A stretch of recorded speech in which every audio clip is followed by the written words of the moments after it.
नमस्कार, आप देख रहे हैं हाड़ौती दिन भर। मैं हूं शीतल और अब रुक करते हैं आज की 10 बड़ी खबरों की ओर, जिन पर पूरे हाड़ौती संभाग की नजर बनी हुई है।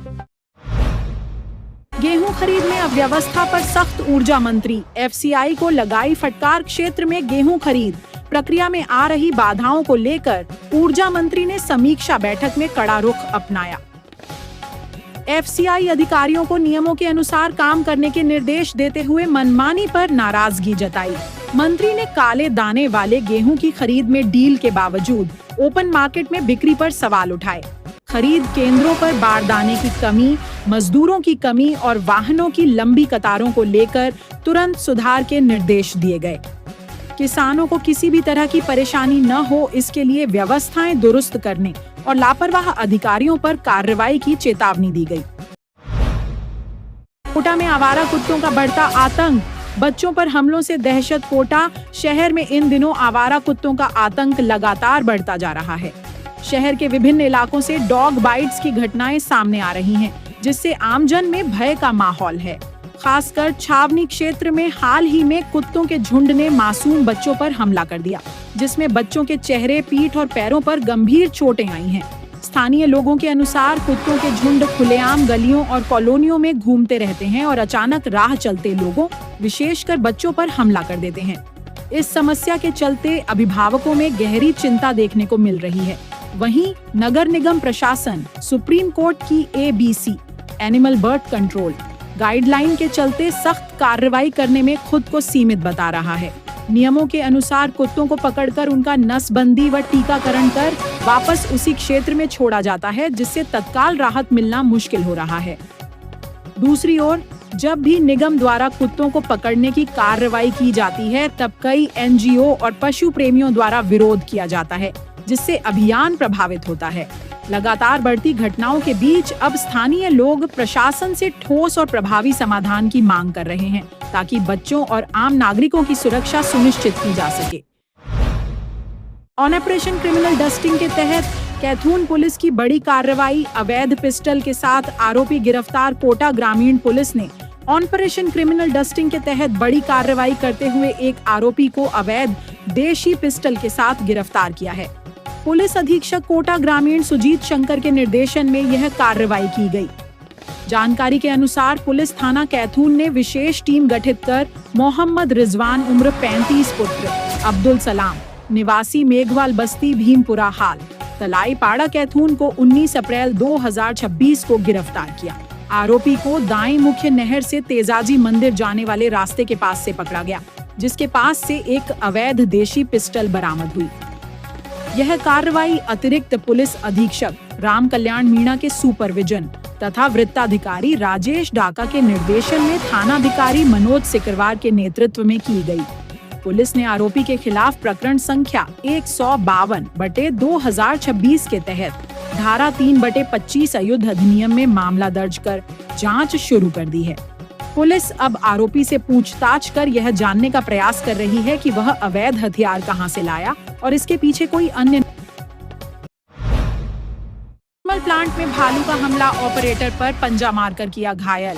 कर्मचारी ने भागकर बचाई जान। कोटा के कुन्हाड़ी स्थित थर्मल पावर प्लांट परिसर में रविवार शाम उस समय अफरा तफरी मच गई, जब एक भालू ने अचानक एक कर्मचारी पर हमला कर दिया। घटना शाम करीब 6:30 बजे की बताई जा रही है। प्राप्त जानकारी के अनुसार नितिन मिश्रा उम्र 38, जो प्लांट में ऑपरेटर सेकंड के पद पर कार्यरत हैं, सरकारी कैंटीन के पास अकेले खड़े थे। इसी दौरान जंगल की ओर से भटक कर आए भालू ने अचानक उन पर झपट्टा मार दिया और पंजे से हमला कर दिया। अचानक हुए हमले से घबराए कर्मचारी ने किसी तरह हिम्मत जुटाई और मौके से भागकर अपनी जान बचाई। हमले में नितिन मिश्रा घायल हो गए, जिन्हें तुरंत साथियों की मदद से अस्पताल पहुंचाया गया, जहां उनका उपचार जारी है। घटना की सूचना मिलते ही प्लांट परिसर में हड़कंप मच गया। कर्मचारियों में डर का माहौल बन गया है। बताया जा रहा है कि थर्मल प्लांट के आसपास जंगल क्षेत्र होने के कारण वन्य जीवों की आवाजाही बनी रहती है, लेकिन इस तरह की घटना ने सुरक्षा व्यवस्था पर सवाल खड़े कर दिए हैं। प्रबंधन और वन विभाग को सूचना दे दी गई है। फिलहाल इलाके में सतर्कता बढ़ा दी गई है, ताकि भविष्य में इस तरह की घटनाओं को रोका जा सके। युवक पर प्राणघातक हमला, गंभीर हालत में एमबीएस अस्पताल रेफर। 12 शहर की कौशर कॉलोनी में सोमवार सुबह पुरानी रंजिश के चलते एक युवक पर प्राणघातक हमला किए जाने का मामला सामने आया है। हमले में घायल युवक की पहचान अनस के रूप में हुई है, जिसे गंभीर अवस्था में कोटा के एमबीएस अस्पताल में भर्ती करवाया गया है। घायल अनस ने सुबह करीब 8 बजे जानकारी देते हुए बताया कि वह अपने दोस्तों के साथ कॉलोनी में खड़ा था। इसी दौरान कुछ लोगों के साथ कहासुनी हो गई, जो देखते ही देखते विवाद में बदल गई। आरोप है कि इसी दौरान हमलावरों ने उस पर चाकू से ताबड़तोड़ हमला कर दिया, जिससे वह गंभीर रूप से घायल हो गया। घटना के बाद मौके पर अफरा तफरी मच गई और स्थानीय लोगों की मदद से घायल को तुरंत अस्पताल पहुंचाया गया। प्राथमिक उपचार के बाद उसकी गंभीर हालत को देखते हुए उसे कोटा के एमबीएस अस्पताल रेफर कर दिया गया। सूचना मिलने पर पुलिस मौके पर पहुंची और मामले की जांच शुरू कर दी है। पुलिस पुरानी रंजिश के एंगल से भी जांच कर रही है तथा आरोपियों की तलाश जारी है। इलाके में इस घटना के बाद तनाव का माहौल बना हुआ है। कोटा सुल्तानपुर स्टेट हाईवे 70 पर हिट एंड रन, अज्ञात वाहन की टक्कर से अधेड़ गंभीर घायल। कोटा सुल्तानपुर मार्ग स्थित स्टेट हाईवे 70 पर पेट्रोल पंप के पास देर रात एक सड़क हादसा सामने आया, जहां अज्ञात वाहन ने एक मोटरसाइकिल को टक्कर मार दी। टक्कर इतनी तेज थी कि बाइक सवार अधेड़ व्यक्ति गंभीर रूप से घायल हो गया, जबकि टक्कर मारने वाला वाहन मौके से फरार हो गया। सोमवार सुबह करीब 7 बजे मिली जानकारी के अनुसार हादसा देर रात का बताया जा रहा है। घटना के समय घायल व्यक्ति की पहचान नहीं हो पाई थी। सूचना मिलने पर मौके पर पहुंची 108 एम्बुलेंस की मदद से घायल को तुरंत नजदीकी अस्पताल पहुंचाया गया, जहां उसका इलाज जारी है। पुलिस ने मामला दर्ज कर जांच शुरू कर दी है। आसपास के सीसीटीवी फुटेज खंगाले जा रहे हैं ताकि अज्ञात वाहन और उसके चालक की पहचान की जा सके। फिलहाल पुलिस फरार वाहन चालक की तलाश में जुटी हुई। कूनों से निकला चीता, KP3 शेरगढ़ अभयारण्य में सक्रिय।